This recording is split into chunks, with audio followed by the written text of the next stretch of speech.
آقای خامنه‌ای شاید سخنرانی در سخنرانی‌هاش چطور، در اعمالش چطور. شما یک بار ببینید در این 30 و چند سال یک بار وزیر خارجه را فرستاده، یک بار یک کنفرانس بین المللی رسمی گذاشته، یک تظاهرات جهانی، روز بین المللی قدس، روز جهانی قدس گذاشتن. بقی قدس برای ما کدام در شما کدام روایت شیعه دیدید که مستحبه که شما برید این قد ثواب داره قدس برید زیارت بکنید؟ گوش کن قدس برای ما اهمیت مذهبی نداره، اما قبور ائمه بقی علیهم السلام 4 تا مشهد مقدس اونجا هست. یک مشهد نیست اونجا، 4 تا مشهد مقدس اونجا هست، 4 تا نجف اشرف اونجا هست، 4 تا کربلای معلا در اونجا هست.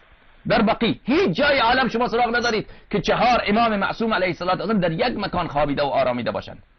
اگر خامنه‌ای شیعه بود، اگر خامنه‌ای وهابی نبود، اگر خامنه‌ای ناصبی نبود، اگر دولت ایران دشمن شیعه نبود، اگر دولت ایران درد مذهب شیعه را داشت، در این 30 و چند سال یک بار برای بقی یک تلاش میکرد. به اندازه 1/100 که برای فلسطین کرده برای بقی میکرد. نکرده اند دوستان عزیز. و من از ایشان پرسیدم، ایشان میگه من بیخبرم. من بیخبر نیستم. برو سایت خامنه‌ای را ببین.